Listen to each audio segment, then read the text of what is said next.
जय हिंद साथियों। जैसा कि आपको पता है कि हम लोग अध्याय 4 या इकाई 4 और एनसीईआरटी के मुताबिक, लेकिन अगर एनसीईआरटी से बाहर आते हैं तो चैप्टर नंबर 7 में है। और चैप्टर नंबर 7 का जो चैप्टर है वो है गतिमान आवेश और चुंबकीय क्षेत्र। इसका जो आज अपना टॉपिक था, एम्पियर के परपथी नियम के अनुप्रयोग में थे हम लोग। ये एम्पियर के परपथी नियम का अनुप्रयोग नंबर 2 है, जो कि है धारावाही टोरॉइड के कारण चुंबकीय क्षेत्र की तीव्रता। बिना देर किए हुए जल्दी से शुरू कर लेते हैं ताकि आपका टाइम बच जाए, क्योंकि बोर्ड एग्जाम नज़दीक आ रहे हैं। और अगर आप इस चैनल पे नए हैं तो चैनल को कृपया सब्सक्राइब जरूर कर लीजिए यार। अगर दोस्तों तक शेयर करना चाहें तो शेयर भी कर सकते हैं। मैं इसे स्टार्ट करता हूँ, आप देखिए ज़रा। ये डेरिवेशन अच्छा डेरिवेशन है और आपको इसे पढ़ना चाहिए मन लगा के। ये इसमें सबसे पहला काम ये है कि आपको जानना है कि टोरॉइड क्या होता है। ये टोरॉइड क्या होता है? तो अगर मैं आपसे कहूं कि एक चूड़ी ले लो, जैसे एक कड़ा होता है, आपने सभी ने देखा होगा, एक कड़ा ले लो। अगर उस कड़े पे आप एक वायर को ऐसे लिपेटते चले आओ और ऐसा हो कि उसको मैं निकाल लूं, वो जो ऐसे से बन के आती है ना, जो स्प्रिंग टाइप की, वो जो चीज बन के आएगी उसका नाम होगा टोरॉइड। समझ गए ना? टोरॉइड क्या होगी? अगर मान लो, एक बात समझो जरा, मैंने एक कड़े के रूप में ऐसे फोल्ड कर लिया मिट्टी को, ठीक है। अब इसके ऊपर मैंने ऐसे तार लिपेट लिए, ठीक। अब अगर मान लो ये जो चीज बन के आ गई ना, जो ऐसे लिपेट कर ऐसे बनाए हो, फिर तो इसका नाम होता है टोरॉइड। समझ गए? तो यहाँ पर मैं सबसे पहले बनाता हूँ टोरॉइड, क्योंकि हमें धारावाही टोरॉइड के कारण चुंबकीय क्षेत्र की तीव्रता ज्ञात करनी है। देखता हूँ, मैं यहाँ बनाता हूँ एक टोरॉइड। ये कुछ अच्छी ना बने तो आप बना सकते हैं, मैं केवल समझाने के अकॉर्डिंग ऐसे बना देता हूँ। और एक और,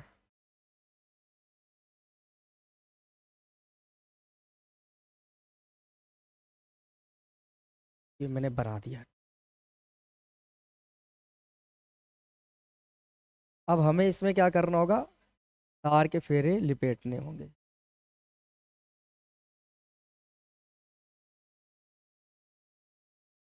यहाँ पर समझते चलेंगे कि ये आप मान के चलिए कि ये है एरो मैंने बनाई है, वो अभी मैं समझा दूंगा। अब ये ऐसे तार ऐसे आए हैं और ऐसे जाने के बाद फिर ऐसे पहुंचे हैं, ऐसे पहुंचे हैं, ऐसे, ऐसे, इस तरह से ये तार इसमें फोल्ड किए गए हैं।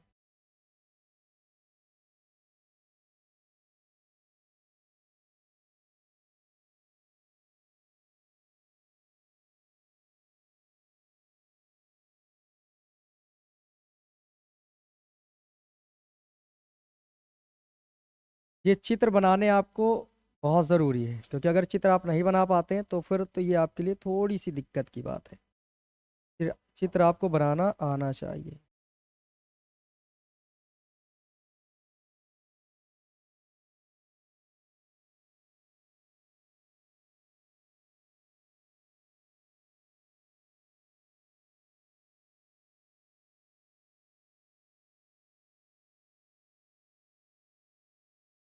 ये इस तरह से बन के तैयार हो जाएगी एक टोरॉइड।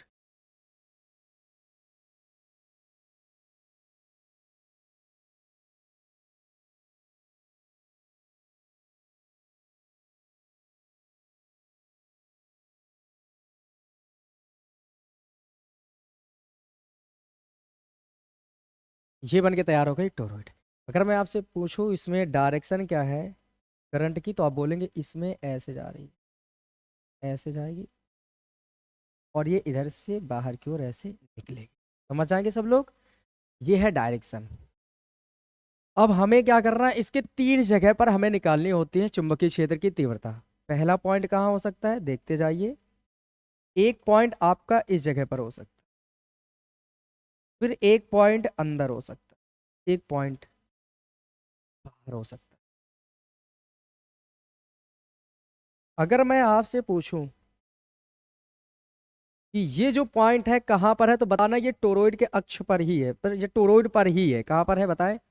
टोरॉइड पर। तो अगर मैं ऐसे करूंगा यहाँ से इसको, एक एम्पियर का परपथ, जो परपथ बनाते हैं एम्पियर परिपथ, जो बंद परिपथ होता है, क्या आपको याद है ना एम्पियर के परपथीय नियम में क्या आया था? बताइए एक बार। एम्पियर कहता है बंद परिपथ के सीमा के अनुदिश चुंबकीय क्षेत्र का रेखीय समाकलन पथ से घिरी नेट धारा का म्यू नॉट गुना होता है। तो बताओ, जब बंद पर पथ लेना है तो हम एक डॉट डॉट करके बना लेंगे कि नहीं बना लेंगे? तो ये बना लिया मैंने। अब ये बताओ, ये वाले जो ये जो डैश डैश बनाया है, ये टोरोइड पर ही है। कहाँ पर है बोलो? टोरोइड पर। अगर ये टोरोइड है ना, तो ये टोरोइड पर ही ये भी है, और टोरोइड पर ये बिंदु भी है। तो टोरोइड में जितनी धारा भेजोगे पूरी की पूरी यहाँ से गुजरेगी कि नहीं गुजरेगी? तो मतलब इस वाले डैश डैश वाले भाग से धारा कितनी घिरी होगी? तो आप बोलेंगे अगर इससे आई धारा गई है तो आई धारा इससे पूरी घिरी है। ठीक है, ये बात है। अगर मैं आपसे ये कह दूं इसमें धारा की डायरेक्शन क्या है, तो आप देखना जरा ध्यान से देखो। ये ऐसे बाहर वाली निकल रही है, या ये अंदर से गई है, मान लो ऐसे फिर निकली बाहर की ओर, फिर ऐसे अंदर, ये बाहर।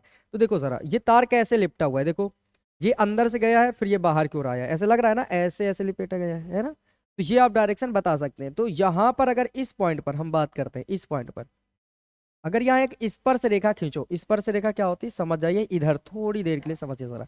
जैसे ये एक आपने डैड डैश वाला बनाता हूँ, क्योंकि डैड डैश है ना, तो डैड डैश वाले में खींचना ताकि मैं समझा सकूँ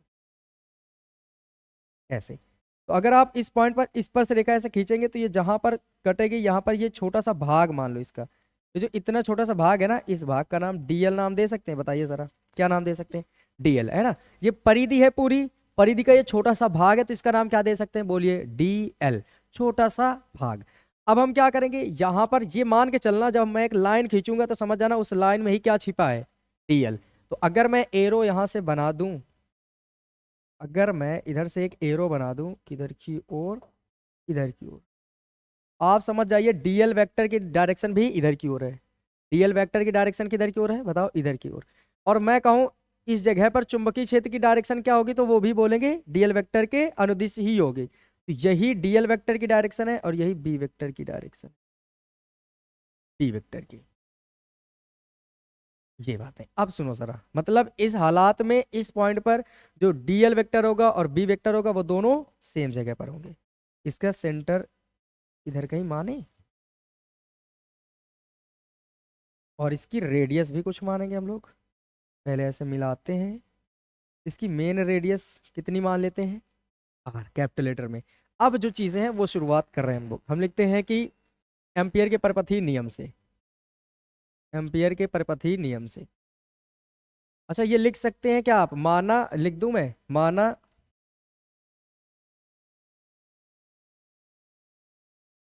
माना एक, माना एक टोरॉइड,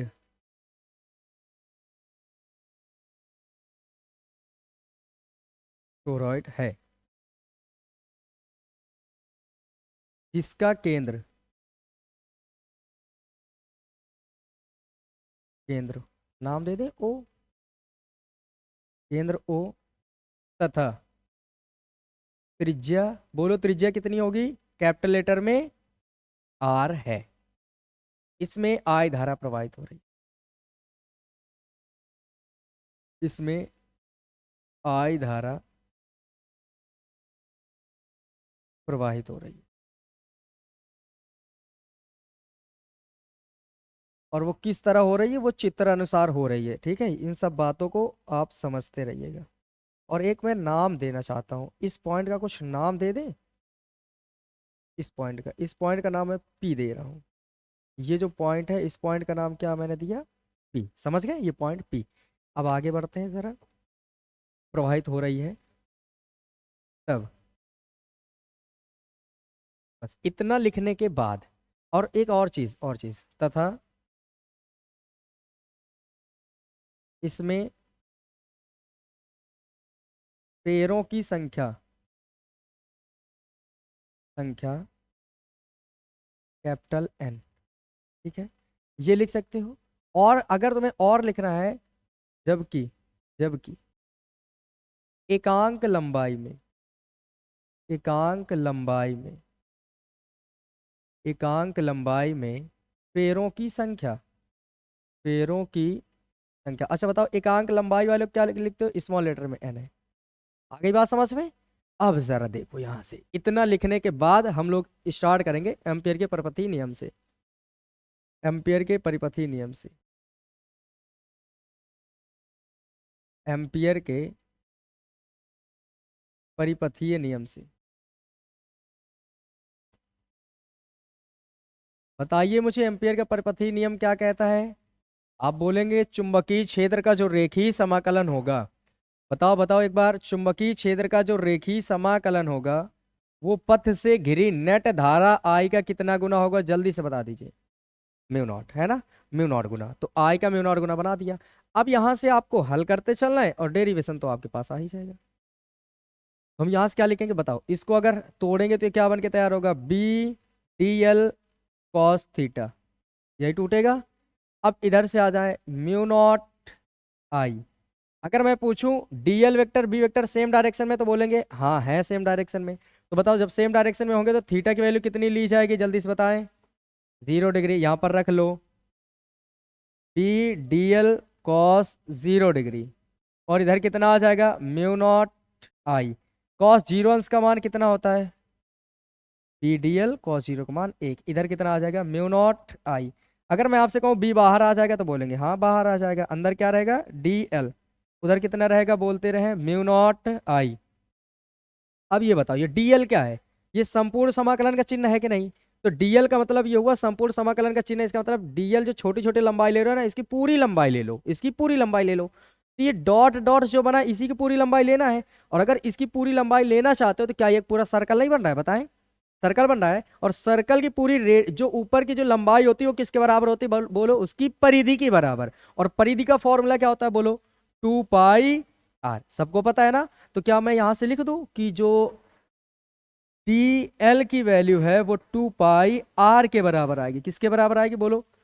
कैपिटल आर क्यों लिखा समझ गया, क्योंकि इसकी रेडियस मैंने कैपिटल आर मान ली है। तो यहां पर रखिए जरा, ये कहां पर जा रहे हैं बी, और इसकी वैल्यू कितनी आएगी बोलो 2 पाई आर, और इधर म्यू नॉट आई।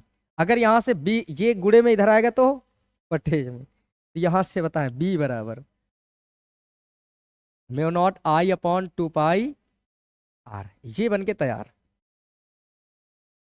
एक चीज तो क्लियर होती है यहां से, उम्मीद है इतना तो समझ आ ही गया होगा, आ गया होगा। ये नहीं दिख रहा है क्या, अगर ना दिखेगा इसे तो मैं इधर लिख देता हूं एक बार।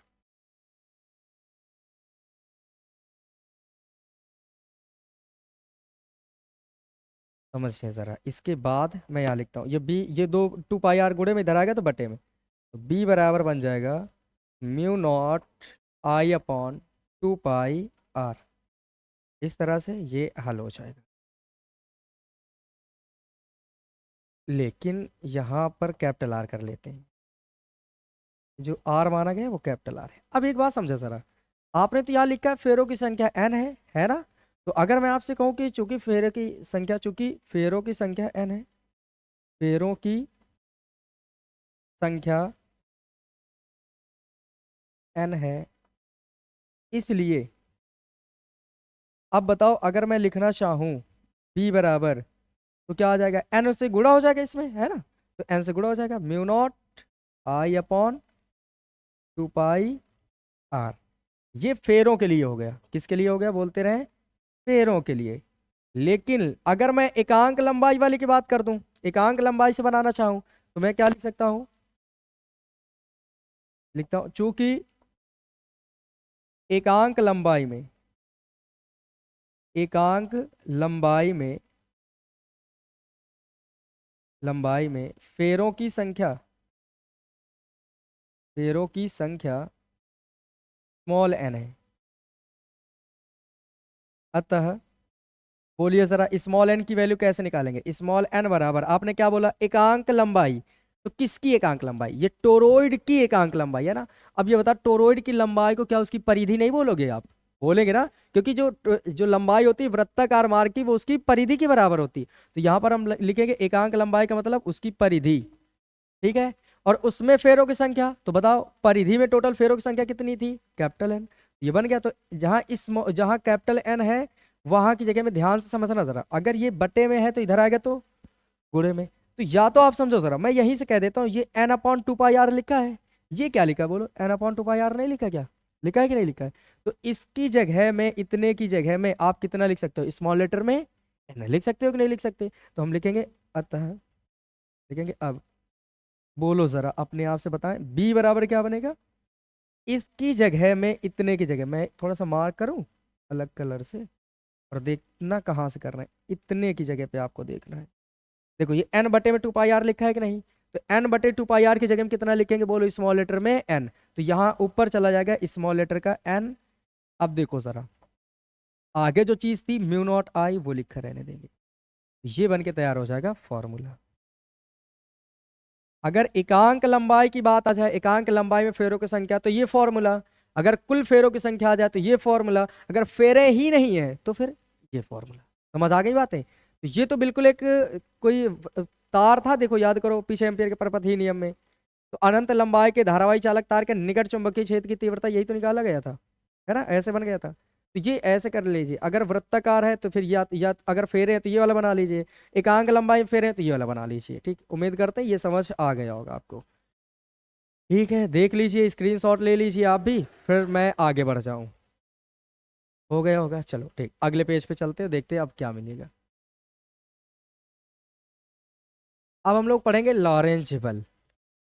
देखो जैसा कि आप सभी को पता होगा कि अगर कोई आवेशित कण किसी चुंबकीय क्षेत्र में जाता है या गति करता है तो उस पर क्या होता है, बल कार्य करता है। क्या बल कार्य करता है, बल कार्य करता है।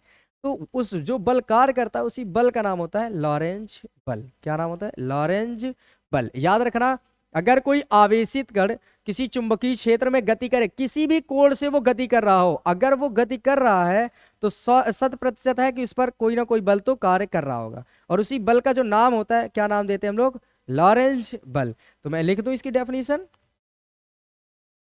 ताकि आप अपने नोट्स भी बना सकते हैं इसी से देख के। लिखता हूं मैं, जब कोई आवेशित कण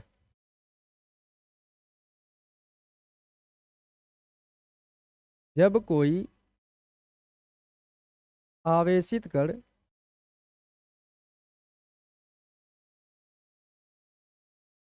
कण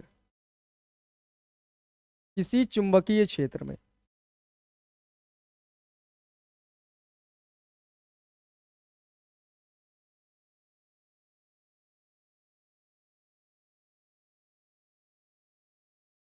गति करता है,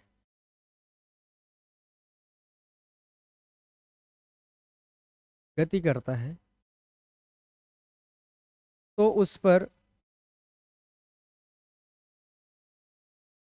एक बल कार्य करता है, उस पर एक चुंबकीय बल कार्य करता है। लिख देता हूं मैं,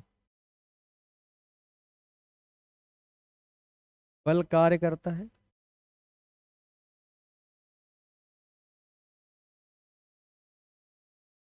जिसे लॉरेंज बल कहते हैं।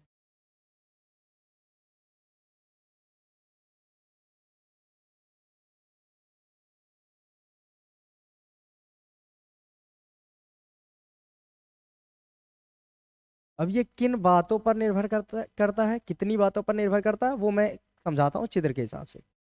अब यहाँ पर सुनिए जरा, पहले तो मैं एक चुंबकीय क्षेत्र बनाता हूँ। अगर चुंबकीय क्षेत्र मैंने बनाया तो आपको बताना होगा ये कौन सा चुंबकीय क्षेत्र है, और टोटल चुंबकीय क्षेत्र के कितने प्रकार हो सकते हैं।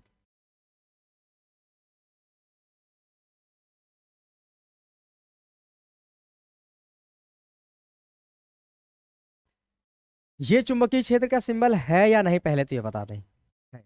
कौन सा चुंबकीय क्षेत्र होता है ये, तो बोलेंगे आंतरिक वाला, जो अंदर जाता है। मतलब दो चुंबकीय क्षेत्र हो सकते हैं, या तो बाहर वाला या तो अंदर वाला, तो ये है आंतरिक चुंबकीय क्षेत्र। चुंबकीय क्षेत्र दो तरह के होते हैं, मैं लिख देता हूं इधर। चुंबकीय क्षेत्र दो तरह के, एक आंतरिक और एक बाह्य। आंतरिक के लिए सिंबल क्रॉस, बाह्य के लिए डॉट।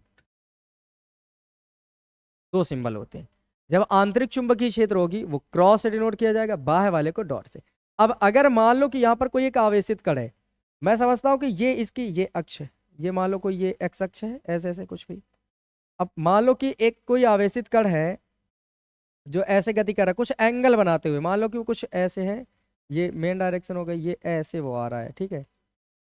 तो अगर मान लो ये इतना एंगल बन रहा है थीटा, और यहाँ से कोई आवेशित कण आ रहा है, ये कोई एक कण है जिसका आवेश अपने पास क्यू है और v वेग से गतिमान है, ठीक है। कितने एंगल से जा रहा है, थीटा एंगल से।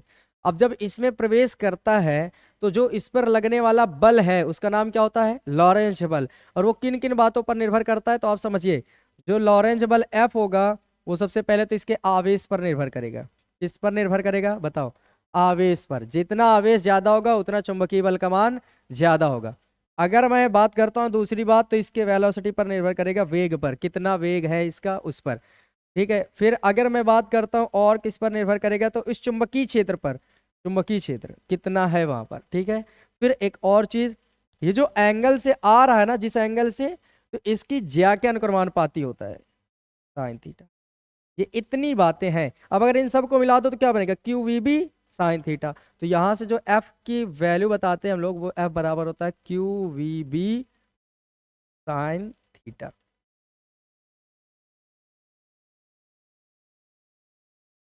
ये लो, ये इतनी बातों पर निर्भर करता है, चार चीजों पर।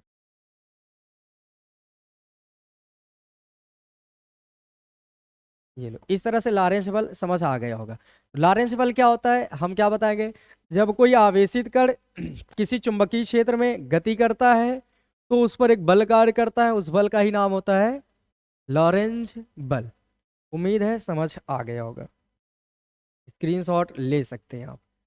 फिर नेक्स्ट जो स्लाइड होगी उसमें हम अब अच्छा एक बात समझिए जरा, ये चुंबकीय क्षेत्र, अगर ये चुंबकीय बल है तो बल हमेशा तो सदिश राशि होती है।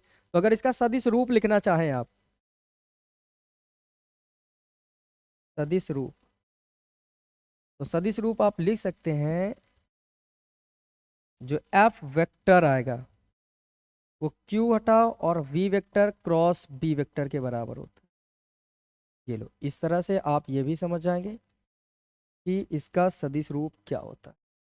अब मैं अगर आपसे ये पूछ लूं कि बताओ ये जो थीटा है किसके बीच का कोण है, तो आप बताएंगे चुंबकीय क्षेत्र और उसके वेग की डायरेक्शन के बीच का एंगल है। उसके वेग और चुंबकीय क्षेत्र के बीच का एंगल है। ठीक है, जो उसके वेग की डायरेक्शन है और जो उसके जहां पर वो चुंबकीय क्षेत्र में जा रहा है उस चुंबकीय क्षेत्र के डायरेक्शन के बीच कितना कोण है, वो है ये थीटा। समझ आएंगे सब लोग। ठीक, अब इसको हटाते हैं। अब हम देखेंगे कि अगर ये चुंबकीय बल है तो चुंबकीय बल ज्ञात करने से संबंधित कुछ नियम हो सकते हैं क्या। तो आप जानेंगे टोटल दो तरह के नियम होते हैं। देखो, चुंबकीय क्षेत्र की दिशा ज्ञात करने के लिए दो नियम बनाए गए थे, तो वैसे ही हम लोग पढ़ेंगे कि चुंबकीय बल की दिशा ज्ञात करने से संबंधित भी दो नियम होते हैं। एक का नाम होता है फ्लेमिंग के बाएं हाथ का नियम, एक का नाम होता है दाएं हाथ के हथेली का नियम नंबर 2। तो ये चीजें हम आगे स्लाइड में पढ़ने वाले हैं। तो ये दाएं हाथ के हथेली के नियम नंबर 2 है। पहले मैं इसको बताता हूँ ताकि मैं इसी से उसको भी समझा सकूं। सीखो जरा सब लोग।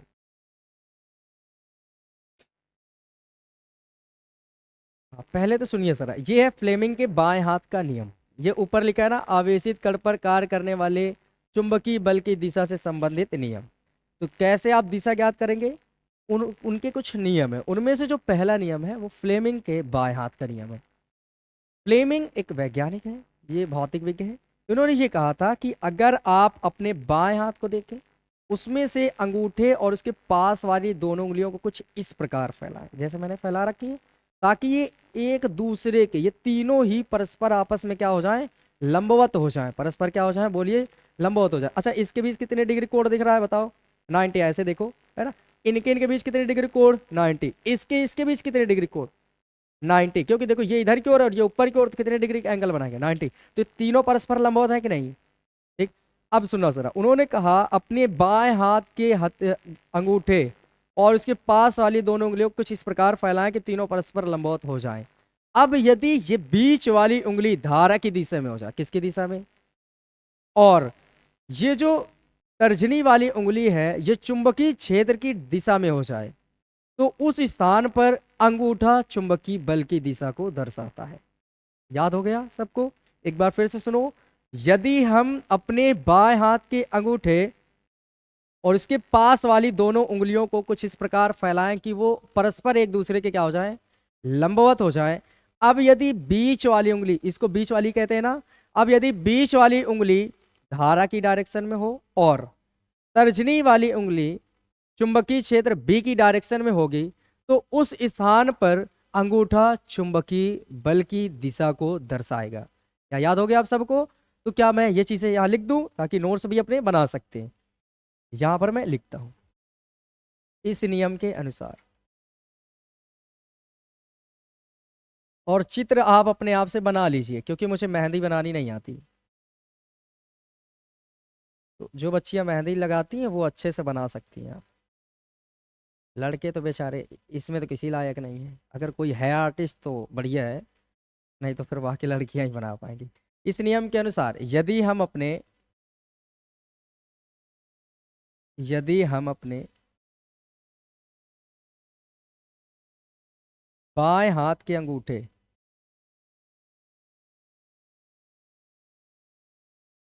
के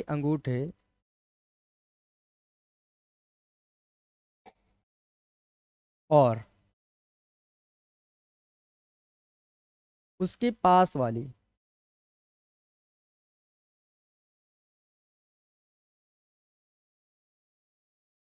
दोनों उंगलियों को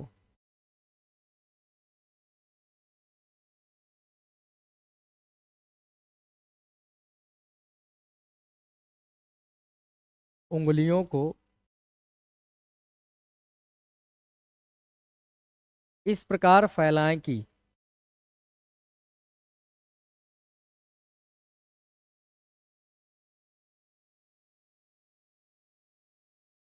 वे परस्पर एक दूसरे के लंबवत हों।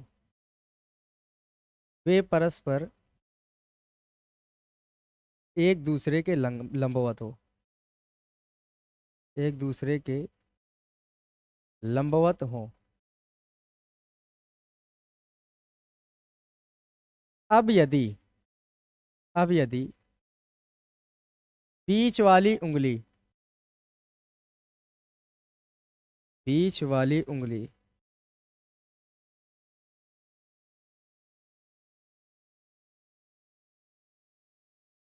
धारा की दिशा में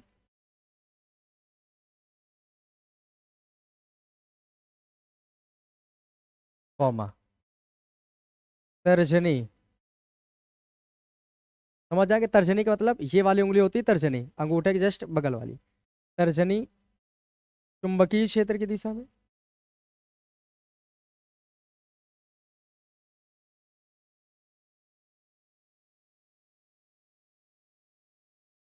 में हो, तब उस स्थान पर उस स्थान पर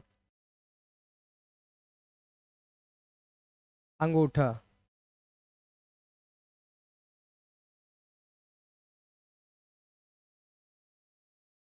चुंबकीय बल की दिशा को दर्शाता है।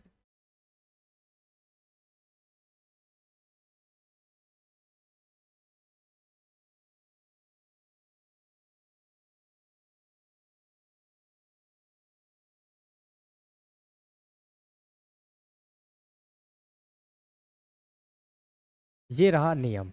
ठीक है, अब सबको याद हो गया होगा ना? एक बार उंगलियां अपनी ध्यान से फिर से देख लें। ये इसको कहते हैं बीच वाली उंगली, इसको कहते हैं तर्जनी, इसको कहते हैं अंगूठा। अगर ये तीन है तो कोई गलती से इसको बीच वाली ना समझ लेना कि तीन में बीच यही तो है। जो बीच वाली है रियल में वही बीच वाली कही गई है। ये बीच वाली, ये तर्जनी, ये अंगूठा, ये धारा की दिशा में, ये चुंबकीय क्षेत्र की दिशा में, ये बल की दिशा को दर्शाएगा। IBF, IBF ऐसे याद रखें। ठीक है, ये सारी चीजें ऐसे ये लिख दिया मैंने। उम्मीद है कि सबको समझ आ गया होगा। अब इससे संबंधित एक और नियम है, उस नियम को भी पढ़ लो। इसको सेव करेंगे। अच्छा, अब पढ़ेंगे हम लोग दाएं हाथ के हथेली का नियम नंबर 2। क्योंकि दाएं हाथ के हथेली का नियम नंबर 1 किसको बताता है बताएं? चुंबकीय क्षेत्र की डायरेक्शन को, जिसे हम मैक्सवेल के दक्षिणावर्त पेचकस का नियम भी कहते हैं ना, वो पढ़ा होगा मैक्सवेल के दक्षिणावर्त पेचकस का नियम। और उसमें साथ साथ दाएं हाथ के हथेली के नियम नंबर 1 भी पढ़ाया था ना, तो दोनों चीजें आपने पढ़ी थी। तो यहाँ पर सुनिए जरा, दाएं हाथ के हथेली के नियम नंबर 2 क्या कहता है इसके बारे में आप जानिए जरा। ये कहता है कि कुछ नहीं कहता, पहले मेरी बात सुन लीजिए। इसको हम फ्लेमिंग के बाएं हाथ के नियम से ही सीख सकते हैं। बस आपको क्या करना है पहले सुन लीजिए। उन्होंने ये कहा था अपने हाथ को ऐसे फैलाना, ये उंगलियां और ये अंगूठा, इन दोनों के बीच का कोण कितना होना चाहिए बोलो? 90 डिग्री। अब आप जैसे फ्लेमिंग ने कहा था वैसे ही अब इसको अपने हथेली को ऐसे कर लीजिए, ठीक, करते जाइए, आप सीख जाएंगे। और इसको ऐसे बनाइए जैसे था, और बिल्कुल इस चीज को, जो ना ये हिस्सा है ना, अपने दाएं हाथ के हथेली पर बीचों बीच रख दीजिए।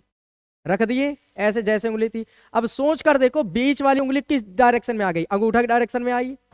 ये सामने वाली जो तर्जनी वाली थी वो उंगलियों की तरफ चली गई, और ये अंगूठा कहाँ है, ऊपर की ओर। तो हम क्या समझेंगे, अब जो दाएं हाथ के हथेली में है अंगूठा किसके दर्शाएगा बताओ, धारा की डायरेक्शन में।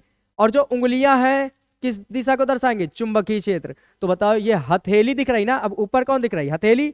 तो हथेली किसकी डायरेक्शन को बताएगा, फोर्स की, क्योंकि ये किसको बता रहा था, फोर्स। बन गया देखो इसी के नियम से।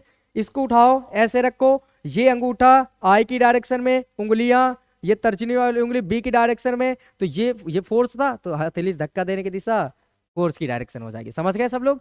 तो अब नियम सुन लीजिए। दाएं हाथ के हथेली के नियम नंबर 2 कहता है, यदि हम अपने दाएं हाथ की उंगलियों और अंगूठे को कुछ इस प्रकार फैलाएं कि उनके बीच 90 अंश का कोण बने। परस्पर 90 डिग्री पर नहीं, उनके बीच मतलब उंगलियों और अंगूठे के बीच। हर उंगली ऐसे वैसे तोड़ के नहीं कर रही, इनको ऐसे और इसको ऐसे, ताकि बस ये उंगलियां और ये 90 डिग्री पर हो, ठीक है। अब यदि अंगूठा धारा की दिशा में, फैली हुई उंगलियां चुंबकीय क्षेत्र की दिशा में हो, तब हथेली से धक्का देने की दिशा उस स्थान पर चुंबकीय बल की दिशा को दर्शाएगा। क्या सबको समझ आया, बताओ उधर तक सबको, ठीक, क्लियर। जहां तक मैं लिख देता हूं, अब चीजें आप समझ लीजिए। अब ये हाथ आप बना लीजिए ना, लड़कियां सब माहिर होंगी इसमें बनाने में, मेहंदी वहंदी की तरह जैसे बनाते हैं वैसे बना लीजिए। आपको बस ऐसे रखना है, अंगूठे किधर कर देना है ना, बता दो मेहंदी इधर की ओर लग रही है, इसको इधर रखो, इनको उंगलियां ऐसे, और अपने आप से बना लीजिए। मैं इधर लिखता हूँ, तो यहाँ पर मैं लिखता हूँ, इस नियम के अनुसार, इस नियम के अनुसार ये नोट्स अपने तैयार रखिएगा, क्योंकि नोट्स तब काम आते हैं जब कुछ भी काम नहीं आता। इस नियम के अनुसार यदि हम अपने दाएं हाथ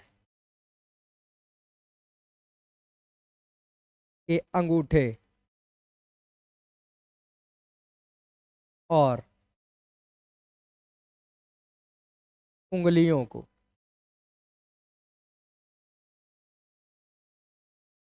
इस प्रकार फैलाएं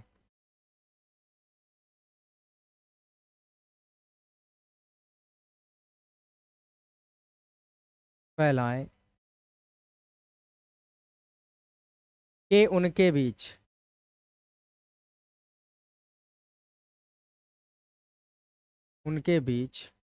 90 डिग्री का कोण बने। अब यदि अब यदि अंगूठा धारा की दिशा में,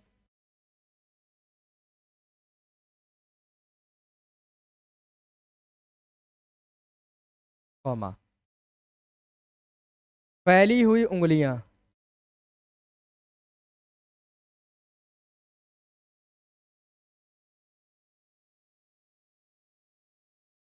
फैली हुई उंगलियां चुंबकीय क्षेत्र की दिशा,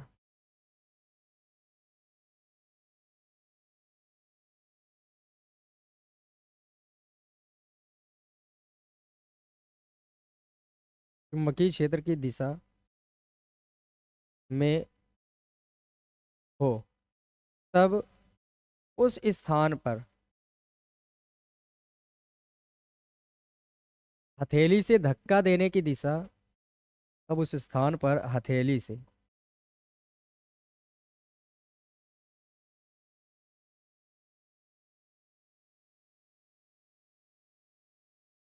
धक्का देने की दिशा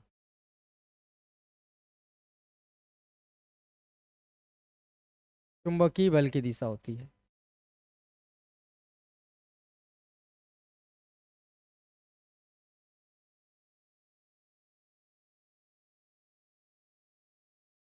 ये रही डेफिनेशन।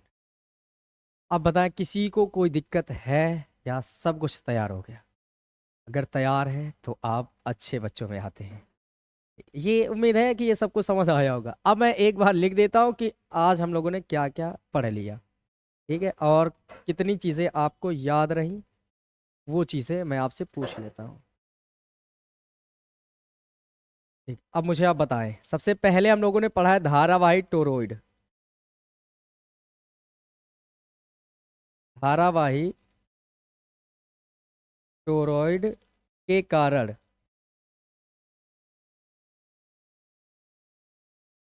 चुंबकीय क्षेत्र। यहाँ पर एक और बात चलो याद आ गई, मैं बता भी देता हूँ, क्योंकि अभी धारावाही टोरॉइड के बाहर और अंदर नहीं बताया था ना, वहाँ यहाँ पर मैं बता भी देता हूँ, ठीक, वहीं पर ऐड कर लीजिएगा, ठीक है, इतना तो आप कर ही सकते हैं। ठीक है, यहाँ पर मैं फिर से एक बार जल्दी से बनाता हूँ। ये ये लो।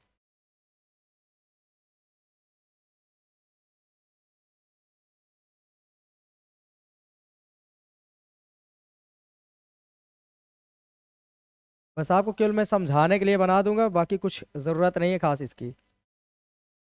ये ऐसे ये लो।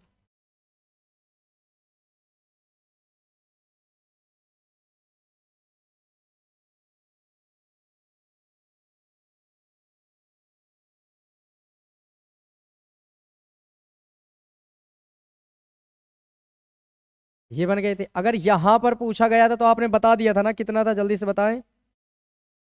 इस जगह पर हम लोगों ने निकाल लिया था, इस पॉइंट पर हम लोगों ने निकाल लिया था।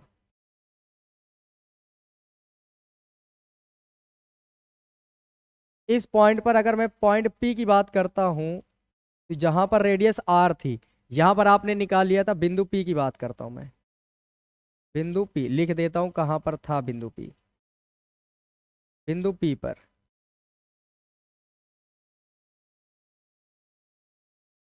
अगर मैं बात करता हूं बिंदु पी की, ये पॉइंट था बिंदु पी, और इस पॉइंट पर आपने जो चुंबकीय क्षेत्र निकाला था, बताओ बी बराबर कितना आया था? म्यू नॉट एन आई के बराबर। याद आ गया सबको? यही तो था, बी बराबर म्यू नॉट एन आई।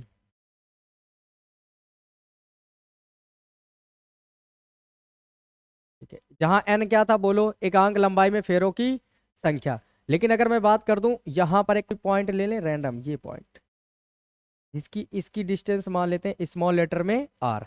तो अगर आप इससे संबंधित एक एम्पियर का परिपथीय नियम बनाओगे, ये परिपथ बनाओगे, एम्पियर परिपथ, बंद परिपथ, इससे कोई धारा घिरी है तो बताओ मुझे। क्या इस वाले डार्क, इस डार्क वाले ये जो डेड डैश है, इससे कोई धारा घिरी है? नहीं धारा घिरी। तो जब टोटल धारा इससे आई की वैल्यू कितनी हो जाएगी? जीरो। तो जब तुम एम्पियर का परिपथीय नियम लगाओगे, इसका नाम मान लो मैंने पी डैश दिया, ठीक है, तो अगर मैं लिखूं बिंदु पी डैश पर, बिंदु पी डैश पर, ये कौन सा बिंदु है? आंतरिक बिंदु। वो जहां पूछे वहां पर आप शिफ्ट कर लीजिएगा, आंतरिक बिंदु पी डैश पर, आंतरिक बिंदु पी डैश पर। तो बताओ जरा, अगर मैं आपसे यहाँ पूछूं तो एम्पियर का परिपथीय नियम लगाओगे, और एम्पियर का परिपथीय नियम यही तो होता है, B vector dot DL vector बराबर कितना? जल्दी बोलो। Mu naught I. अगर मैं आई को ही जीरो कर दूं तो ओवरऑल पूरा आंसर कितना आ जाएगा? जीरो। तो फिर बी अगर आप निकालोगे बी लास्ट में, तब भी आंसर कितना आएगा? तो यहाँ पर बी की वैल्यू कितनी आ जाएगी बोलो?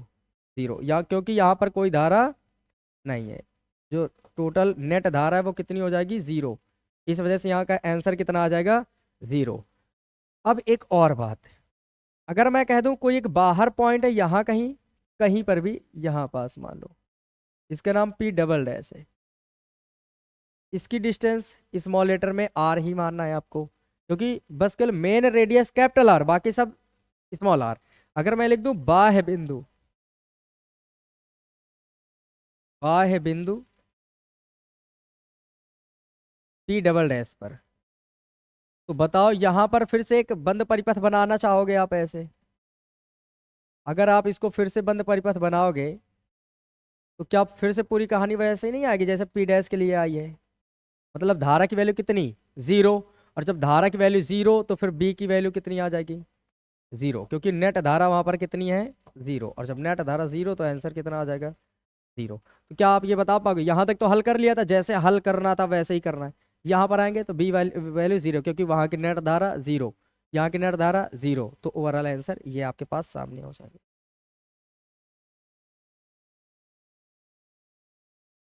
ठीक है, क्या ये समझ आ गया? फिर इसके बाद हम लोगों ने क्या पढ़ा था, जरा एक बार और देख लेते हैं आगे क्या क्या पढ़ना था हमें। जो भी चीज़ें पढ़ी थी वो अब एक एक करके मैं यहाँ लिखता जाता हूँ, छोटा कर करके, और समझते जाइए कि क्या ये हम लोगों ने पढ़े हैं तो क्या तैयार हो गए। तो ठीक है, ये एक चीज़ पढ़ी। फिर दूसरी बात हम लोगों ने क्या पढ़ा था इसके बाद, बता दीजिए एक बार जल्दी से। लॉरेंज बल के बारे में पढ़ा था, लॉरेंज बल। ठीक है, उम्मीद है ये तैयार हो गया होगा। लॉरेंज बल क्या होता था, जल्दी से बता दीजिए। जब कोई आवेशित कण चुंबकीय क्षेत्र में गति करे तो उसमें जितना बल, जो बल लगता है उसी का नाम होता है लॉरेंज बल। फिर आज और क्या पढ़ लिया हम लोगों ने, बल की दिशा ज्ञात करने संबंधी नियम, दिशा ज्ञात करने संबंधी नियम। कितने नियम पढ़े हम लोगों ने टोटल? 2 नियम पढ़े। इन 2 नियमों में से एक नियम तो था अपने पास फ्लेमिंग के बाएं हाथ का नियम, ये बाएं हाथ का नियम।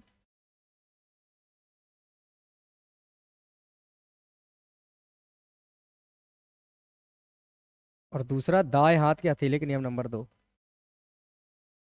कि हथेली का नियम नंबर 2। क्वेश्चन आता है ऐसे, कई बार आया है ये, आप वन लाइनर इसको याद रख लीजिए। ऐसे आता है कि बताइए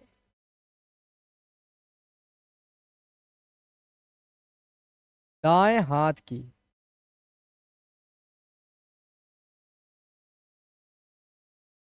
हथेली का कौन सा नियम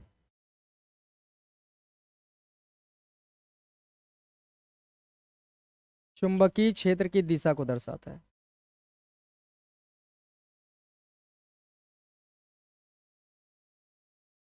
ये वन लाइनर क्वेश्चन बनता है, तो आपका आंसर होगा कौन सा, जल्दी से बताइए। नियम नंबर 1। तो आप बताइए दाएं हाथ के हथेली का नियम नंबर 1। अगर यहीं पर आता है कि कौन सा नियम चुंबकीय बल की डायरेक्शन को बताता है, तो दाएं हाथ की हथेली का नियम नंबर 2। ठीक है, जब वो कहे कि दाएं हाथ की हथेली का कौन सा नियम बताता है, ठीक है, अगर वो ये कह दे कि जो चुंबकीय बल की डायरेक्शन है वो कितने नियम दिए गए हैं, तो यहाँ पर तुम्हें 2 नियम बताए गए हैं। एक कौन सा, फ्लेमिंग के बाएं हाथ का नियम, दूसरा दाएं हाथ की हथेली के नियम नंबर 2। तो इस तरह से ये आज जितना पढ़ाया गया है, उम्मीद है कि ये सारी चीज़ें आपको समझ आ गई होंगी। फिर इसके बाद हम लोग मिलेंगे एक बेहतरीन टॉपिक के साथ, वो मोस्ट इंपॉर्टेंट है, तो उसे पढ़ना ना भूलिए, क्योंकि वो बहुत बार आया है कि अगर कोई आवेशित कण, देखो लॉरेंज बल है तो वो बल से संबंधित ही है, कि अगर कोई आवेशित कण किसी चुंबकीय क्षेत्र में गति करता है, एक समान चुंबकीय क्षेत्र में गति करता है, तो वो समांतर अगर गति करे, लंबवत गति करे, तिरछा गति करे, तो उनके पथ क्या होंगे। और अगर एक में आता है कि जब वो लंबवत गति करता है तो वृत्ताकार पथ होता है, तो जब वो वृत्ताकार पथ में गति करता है तो उसकी रेडियस कितनी होती है, ये पूछने के लिए कई बार आया है। आप उसमें देखें अपने अनसॉल्व में, तो उसमें लिखा होगा, कहीं ना कहीं क्वेश्चन पेपर में मिले होंगे। तो ये अगला वाला जो है उसको ध्यान से पढ़िए, क्योंकि ये इससे भी ज्यादा वो इंपॉर्टेंट है। थैंक यू सो मच, फिर मिलते हैं अगले वीडियो में।